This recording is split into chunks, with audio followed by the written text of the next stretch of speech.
All right, everyone, we've got a new article by CNBC on Palantir. This is an interesting article for two reasons. Number one, it's about Palantir's opportunity in the healthcare space and showing a case study on what Palantir has been able to do at some hospitals. And I've been saying healthcare is a really, really important vertical for Palantir. Shyam Sankar, I think about a year back, said Palantir is the most undervalued healthcare startup in the world. Healthcare is a $4 trillion market. There's a lot of things that can be done in healthcare to make it more efficient, effective, less bureaucratic. The NHS deal is coming up in the fall in terms of who's going to be able to get $550 million to digitally transform one of the largest healthcare systems in the world. So healthcare is a really big opportunity for Palantir. So I think this is a great piece to go over in terms of what Palantir can do in the healthcare space. Number two, it's reaffirming the point that mainstream media is starting to cover Palantir a lot more. I mean, this is a nice, dedicated article just for Palantir, right? Just for what they're able to do in the healthcare space. And it's nice to see the mainstream talk a little bit more about Palantir and why they could be effective at solving some things. So this was published on June 17th, 2023 at 8 a.m.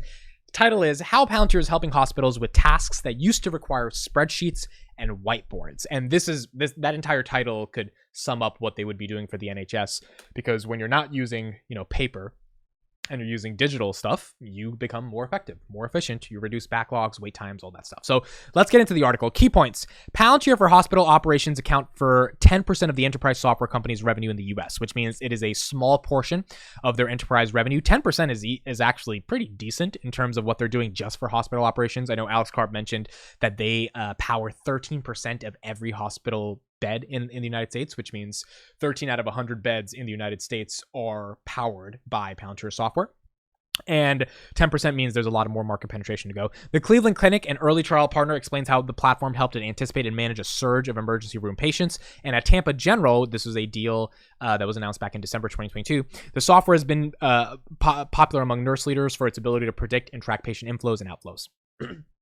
Now, a quick thing before we get into the article. I've said this many times, but I've spoken to a couple of investment managers here in New Jersey that manage a decent amount of money. They have a couple million in Palantir, got in when the stock was at $5. They were invited to FoundryCon, and they spoke to the folks at Tampa General. And one of their questions during the workshop was, hey, why didn't you use another company? Why did you use Palantir?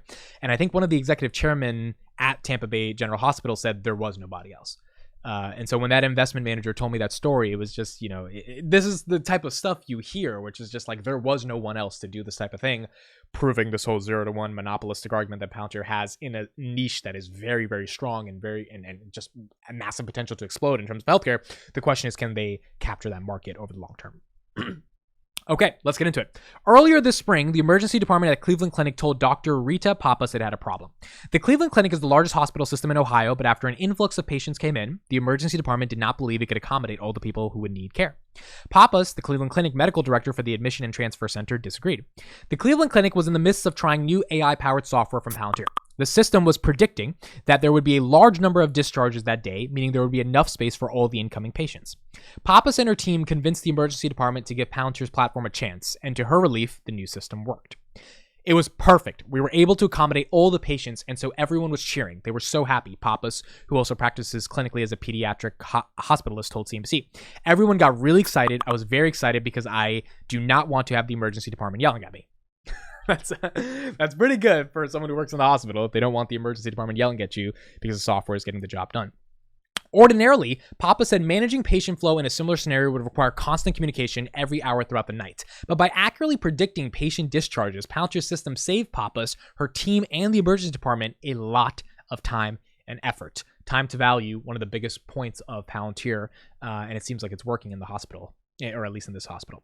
Palantir partnered with two healthcare systems, Cleveland Clinic and Tampa Bay General Hospital in Florida, during the summer of 2021 to develop software called Palantir for hospital operations.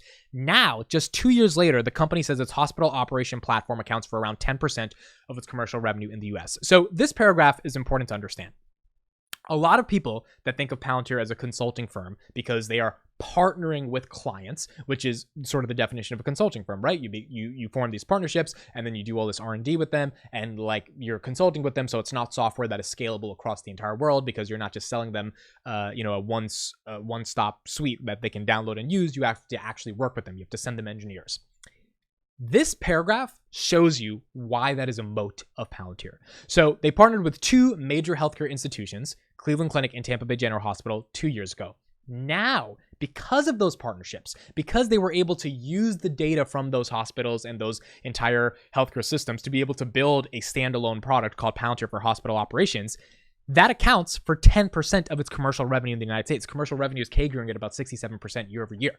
So the R&D and the data they were able to create from those partnerships, from that quote unquote consulting, allowed them the ability to then scale that platform to many other healthcare systems like Cardinal Health, which is a big healthcare administration that has a bunch of different hospitals in New York City, in order for them to eventually account to 10% of its commercial revenue. This paragraph sort of demonstrates why that consulting model is a good thing, because you're solving a problem for an industry, not just for an individual client.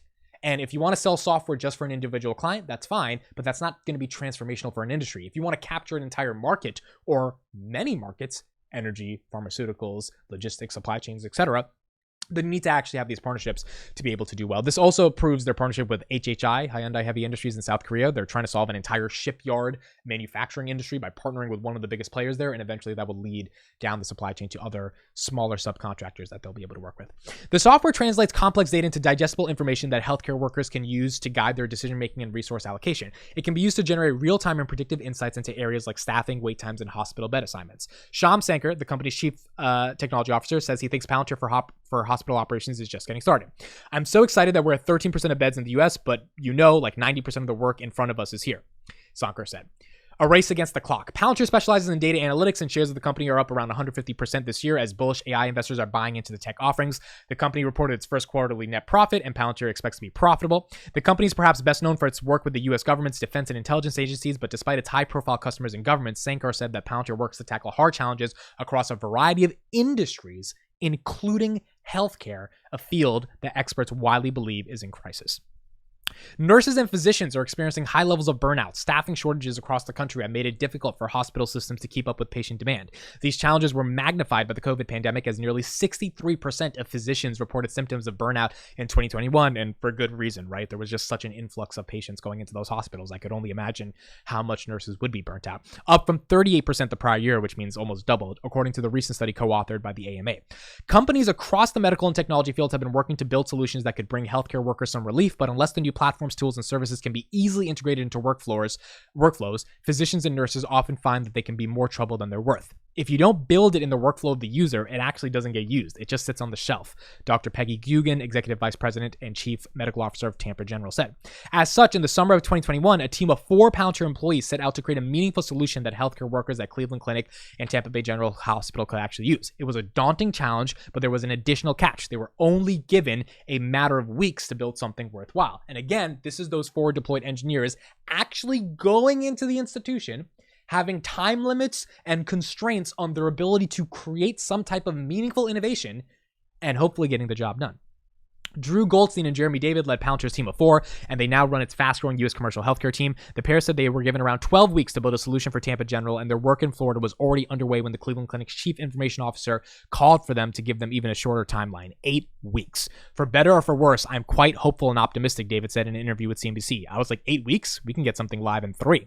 And this just shows sort of the caliber of these Palantir employees, right? This is why, stock-based compensation is not the biggest concern to me, because you want MFers like that. Like, you want people like that are doing the work. You don't want people that are scared of that type of challenge. They spent a lot of time on the ground in the hospitals in both Ohio and Florida, shadowing doctors and nurses during their shifts, even overnight. They asked questions about existing workflows and tried to grasp the biggest pain points for each organization, and experience, Goldstein said, was both overwhelming and exciting. To their surprise, the Palantir team learned that the hospital staff were carrying out some of the operations by manually entering data into spreadsheets and configuring information like scheduling a paper on whiteboards.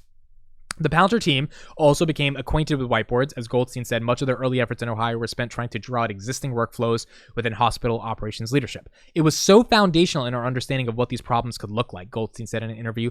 At the Cleveland Clinic, the Palantir team initially focused on addressing challenges related to patient flow, particularly around accelerating aspects of the patient discharge process, while they trained their focus on clinical staffing allocation at Tampa General. But before long, Goldstein said it became clear that healthcare systems shared both of those problems. And again, this is sort of the synergies behind how Palantir solves problems for industries. You're solving a problem for one company, and then you realize you can also solve a problem for another company, another hospital, because they have the same problems. At the end of the day, most of these institutions have the same problems, and working intimately with those institutions allows you to recognize those patterns and then be able to build software that tackles both things. So if anyone says this type of consulting is an unscalable model, it's incorrect. It's actually the moat of creating one of the biggest scalable models, because once you solve a problem for one of them or two of them or three of them, you can solve a problem for 3,000 of them.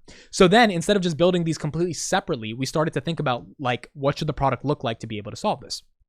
When their work was done in Florida and Ohio, Palantir's team had amounted to an early iteration of Palantir for hospital operations. David said it was the product of several 100-hour weeks where he and Goldstein, who had become good friends, often lived in adjoining hotel rooms. Jude didn't like that, David joked. I'd knock on his door. Good morning, sunshine. David said the team's hands-on approach was essential in order to understand what support healthcare workers truly needed. Again, what do people need? Not just this bullshit software, sorry for my French, where we just sell it to them and we hope the hospital buys it. What do they actually need? What are they actually going to use? And how do we actually solve the problem? Because if we can't do that, then there's no long-term value to the product in the first place. If you treat the nurses and patients like widgets, you're going to lose, David said. For about 2 weeks, we tried to treat them like widgets, and we lost. The group presented their work to the hospital leadership through a series of demos and testimonials, and David said it was clear the healthcare systems believed Palantir had created something special. Their next challenge was to keep building and execute on a broader, long-term vision. A new tool for hospital staff. They love it. The Cleveland Clinic officially launched Palantir's platform in March. Papa said the hospital system had considered working with other companies, but that the Palantir team stood out because they truly listened to the staff's needs. And that's more business, because you're actually listening to the client. She said the Cleveland Clinic wanted to help build a system that could optimize the number of patients staffs could see while also ensuring that they were all being cared for safely, so managing the demand while also managing the quality of care for that demand. Papa said Palantir's engineers not only took their concerns seriously, but got psyched when they were able to build successful solutions. It sounds silly, but everyone said, oh, we did it.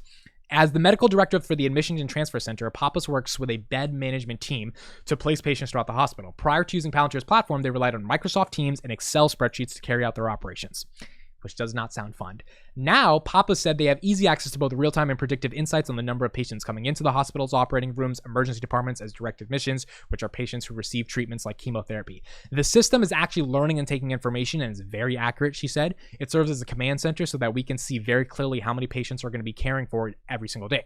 Since the official launch of Palantir software on March 1st, the Cleveland Clinic main campus has been able to accept an 8% increase in patient transfers from other hospitals. And again, this doesn't happen if you don't have effective software. Like an 8% increase in patient transfers, that might mean another couple thousands of people, maybe hundreds of thousands of people if you stretch it off for a long amount of time. You can't accept those people if you don't have the proper care for them, if you don't have the proper staffing, if you don't have the proper beds, you don't have the availability. The only way you do that is to have predictive analytics to be able to assume what's going to happen if we get 1, 2, 3, 4, 5, 6, 7, 8% more increase in patients with the demand we currently have. How are we able to supply that demand? And then if you can increase that, that's more money at the end of the day for the hospital, right? Because they're treating more people. So this ultimately is not, Cleveland Clinic's not paying for it for fun. They're paying for it to increase revenue and decrease inefficiencies.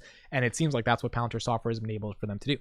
In fact, Palantir's system proved to be so useful that Papa said some of our members of her team expressed fear that they were going to be replaced by it. Once she assured them that the platform is just meant to serve as a tool, she said they've grown to love it. And that's another, big philosophical thing about Palantir. They're not trying to replace people. They're trying to enhance the productivity of people, which is actually why they're on, I think, even the more ethical side of artificial intelligence. They've developed a trust in the system, Papa said. People in healthcare are kind of conservative, they don't like change. And so the fact that they trust it and are now using it is really just says to us that it's a successful venture for us. Dugan said that the staff at Tampa General, particularly nurses, also very fond of Palantir's technology. She acknowledged that it is still the early days of the partnership, but the software company passed its first test by building a staffing model that nursing managers can use to find team members who are available for shifts. Dugan said this process is often conducted manually, so automating it has saved Tampa Bay's staff significant time and energy. The nurse leaders love it, she said. It's right in their workflow and makes their day easier, and they love it. They all love that technology support. Dugan said that once the Palantir team managed to solve the staffing problem, it was clear that the company would be able to use its software to tackle challenges across several different areas of the hospital. Palantir is now working on a series of projects at Tampa General, and Dugan said she is particularly impressed by how it helps clinicians handle cases of sepsis, the number one killer in hospitals worldwide. Sepsis occurs when a patient's body has an extreme response to an infection. Once diagnosed, Dugan said patients have to stay on a pathway of treatment over the next few days days in order to increase chances of survival. Palantir built a monitoring system for sepsis pathway at Tampa General, which helps the clinicians ensure the patients are getting the care they need. She said it can also provide insights as to why a patient might not have received antibiotics, for instance. Dugan said it is new but exciting territory, and it has allowed Tampa General to identify variability in some of its most important work. I didn't even know what sepsis is. That's my own ignorance. So the fact that Palantir has been able to create an operational workflow to help people survive once that's diagnosed, because it seems like the rate of survival is low unless you're on that pathway, that is absolutely incredible. This is really like a matter of life and death. Our work in sepsis definitely has decreased early mortality by about half. And so that's real life saving, she said. I tell people it's people's mothers, sisters, cousins, right? That's real life saving for sure. Meanwhile, Palantir's commercial healthcare team has ballooned from 4 employees to more than 50, and Goldstein said the rapid growth has been unexpectedly challenging to learn to manage, which I'm assuming also means more demand from other healthcare systems as you're building out these products and showing them to different clients. But as they plan to partner with more healthcare systems, expand their own team, and continue to refine the technology in the years ahead, David said that the potential for innovation makes a truly exciting time. I think we really solve this core problem where it's like, okay, a healthcare system can actually deploy this really transformative platform technology to the front lines of healthcare. He said, there's this old trope that's like banks and hospitals don't adopt technology. That is definitely not true anymore. Wow. This was the first time reading the full article in depth, as you guys have been listening to me read this article. This video is already 15 minutes. This is one of the best articles I've ever read about Palantir. Hands down. This is the best article I've ever read in my life so far about Palantir, because what it shows is a couple of things that are important to understand. Palantir is solving a problem for an industry, not just for an individual client. In this case, in the healthcare space, that is barely 10% of commercial revenue, which means there's so much more opportunity to be able to grow. This was one of the most concrete examples. This is why I'm saying it's one of the best Palantir articles I've ever read, because I'm seeing concretely, like even all the Ukraine articles, I can know what they're doing, but obviously for confidential reasons, they can't go into literal granular details. This is as granular as you get in terms of how the software was not being used correctly, how the people leading the team were actually messing up because they were treating these nurses like widgets. And they philosophically said, hey, how do we just help the company? How do we just help the hospital? How do we treat them like they actually matter? Like they're not just cogs in the machine, but that they're part of the software itself. And then it started working. And then it started working so well, it increased 8% in patient transfers for Tampa Bay General. And then it started working so well that now they're looking how to adopt it into every other healthcare system. And it started working so well that nurses are saying they love using the software. And if you know anything about nurses, they hate using a lot of these different types of software, because not only is it sometimes technically challenging, it's annoying because the stuff never works. I've been in the hospital over the past couple months. Recently, my dad got some surgery. My grandfather and grandmother, unfortunately, they passed away last December. So I've been in hospitals really for the past 6-7 months. And that's why it also relates to me, because I see kind of how the nurses are doing stuff, what the challenges are. When I was in the hospital with my dad, and sometimes nurses wouldn't come on time and all this stuff. There's just and like there's certain drugs he needed at certain moments. And if the nurse didn't get there, like it's one of those things that truly is life or death. And sepsis is one of, I would assume, an abundance of examples in situations where you need operational workflows in a meaningful way for a hospital to be efficient and effective at making sure people don't die. And it's just like, this is why I get excited to invest in Palantir. Again, this is something that's solving a problem for an industry. And you look at the healthcare industry, now you read this article and you're like, there's no way in hell the NHS is not going to accept. Because if they were able to do this for 2 healthcare institutions in America, the NHS is vastly bigger than both of those institutions. They're managing 70 million people's healthcare data. What other company on the planet is prepared to build out a system that is that effective and efficient for something like the NHS? I mean, it doesn't seem like there's many out there that were able to actually do what Palantir is able to do, because they consulted and they listened to these hospitals and they built custom solutions. I don't know what other company could do that for something as big as the NHS. I think, honestly, only Palantir would be able to resolve those problems. So this is a big deal, big article, one of the best articles I've seen on Palantir. I don't know how many people will read through all the end because it was a long article, but it was a good article. And it showcased one use case in one industry solving a complex set of problems, and how that you see the trajectory to scale that can go as they partner with massive other healthcare administrations. Remember, when you partner with a healthcare system, they usually have a subsidiary of hundreds of other hospitals within that system that all could be using the software, which is why the deal value in terms of the revenue generated per client can be massive in the healthcare space. And it can just scale to a lot of different hospitals. 13% of beds in the United States, imagine that goes to 20 or 25% over the next 5 years. How much more revenue is that for Palantir, and how much more impact could Palantir ultimately have on healthcare systems just in the United States? We're not talking about Denmark or Germany or Slovenia or Croatia or everywhere else in the world that requires healthcare system softwares because everyone needs to go to the doctor. Like, this is a very, very, very scalable thing for Palantir. And it's really interesting to see how they're going to be able to innovate in the healthcare space. So those are my thoughts. I know this was a long video. I wasn't expecting this article to be that long because I didn't read it before I got into this video. I read a little bit of it, but not the whole thing. But it was well worth the read, and I hope you guys enjoyed it as well. Let me know your thoughts about Palantir and healthcare. Thanks so much for listening and watching. Also, if someone works in the healthcare space and can speak to some of this stuff, I would love to do an interview with you. If you're a Palantir shareholder, investor, and you've kind of seen how Palantir is working in the healthcare space, and you've gotten this far to the video, I would love to pick your brain a little bit and talk to you about how you see Palantir helping in the healthcare space. Thanks so much for listening and watching. Please reach out on Twitter if you're interested, @AmitIsInvesting. Twitter is in the description. I'll see you guys in the next one.